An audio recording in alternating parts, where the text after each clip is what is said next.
7 o'clock. Slept almost 3 hours straight, a personal best. The Christmas lights are going quietly apeshit in the sunshine, which is cooking the donuts. Reaching into the terrible bag before I can think about what I'm doing, I tear off a maggot-coated hunk and stuff it into Fist Jesus' bloody maw, whistling in the sun. Should cheer up the next lonely visitor to Napoleon's guest house anyway. I leave, quietly locking the apartment door so as not to wake the thousands of children who live on the first floor, then let my eyes adjust to the dark stairwell, hoping to catch a glimpse of the animal. Nope. Not unless it's hiding behind a pile of old carpet at the bottom of the stairs. Then I lift the mat and place the key under it, silently thanking Napoleon for another night of creepy hospitality. On my way out the door, I peer into the pile of dusty carpet just in case. Taffy? I ask it. Across the street, Taffy's owner is standing on his front lawn in a bathrobe, smoking a cigarette and holding the morning paper. "Morning," he shouts through his cigarette when I step outside. This means good morning in Rhode Island. I smile. He smiles too, takes the cigarette out of his mouth, and spitting on the ground starts walking toward me. Aw, crap. I can't talk to this guy. I've tried. I can't understand a word he says after morning. And he looks like a yeti, which makes it hard to listen to what he's even trying to say. I always just squint and nod, watching his face move until he stops making noise, then I back away. Quickly, before I can cross the street, I scramble into my car and start the engine. It sputters. I try again. Taffy's dad watches. My dumb car. It doesn't really work, can hardly breathe. The silver bullet, she's called, and she is in fact silver, but she's a fat-ass Logie version of a bullet. This morning she coughs, wheezes, then suddenly heaves to life. Pulling away from Napoleon's neighbor, I wave and he waves back, looking sad, his newspaper at his side. At the first intersection, the car stalls. I whip my head around to see if he's following me, lumbering along, puffing his cigarette. "Morning, morning." His bathrobe blowing in the breeze. No wonder Taffy left. But the street behind me is empty, and the bullet's engine kicks in again a second later, humming in her distinctive, full-throated whine. Like most people in Napoleon's gang of losers, I'm 18, the age where no one takes care of you. I'm not homeless per se, I just can't stop for very long. I'm too wired. And I have this idea that you could belong everywhere rather than just one place. So I don't call anything home.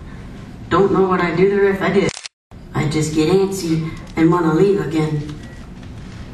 People who suffer because they have nowhere in particular to go are those who can sit still, who sleep. I stopped doing these things last September when I made a mistake and moved into the wrong place. A bad apartment christened the doghouse by someone who painted that on the door.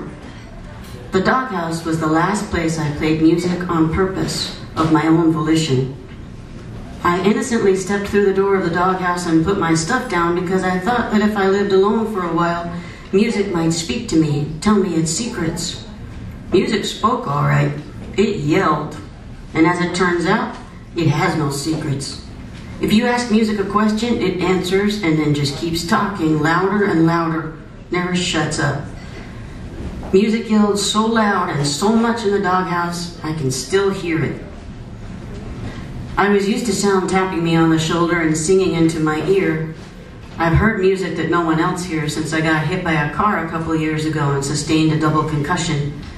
I didn't know what to make of this at first, but eventually I came to feel lucky, special, as if I tapped into an intelligence.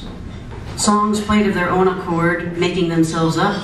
I listened and copied them down. Last fall, though, the music I heard began to feed off the doghouse's evil energy.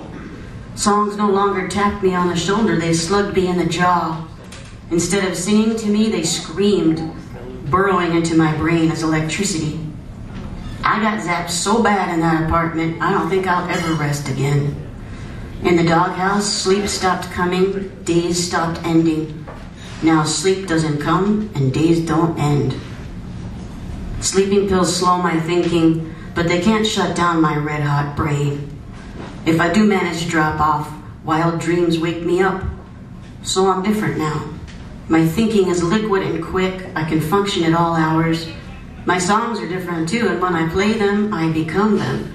Evil, charged. I'm actually head over heels in love with these evil songs in spite of myself. It's hard not to be. They're arresting.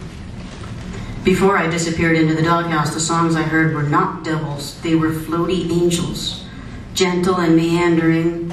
Interesting if you took the time to pay attention, but they wouldn't necessarily stop you in your tracks.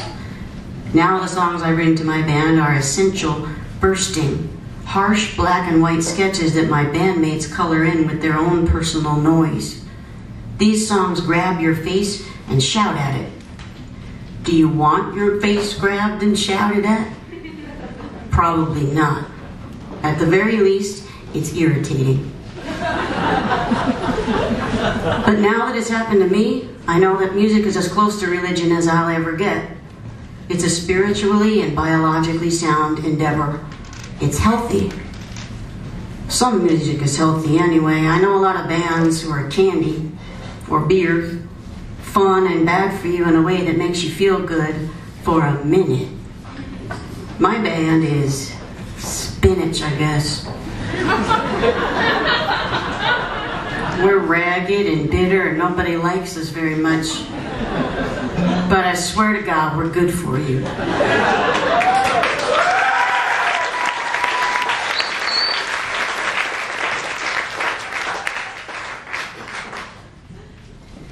One of our housemates holds a brown and white guinea pig in his hands for me to pet. I've never seen one before. Don't be afraid. The guinea pig is the gentlest of all creatures, he says kindly. All he wants is peace. The guinea pig looks at me suspiciously and makes strange underwater sounds. Humans enslave each other and fight wars, he continues, pushing his long brown hair behind his ears. Guinea pigs want nothing to do with governments or violence.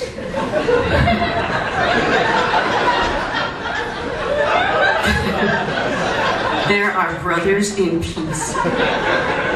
Go ahead, you can pet him. I reach out to touch the guinea pig's twitching nose with my finger. It bites me.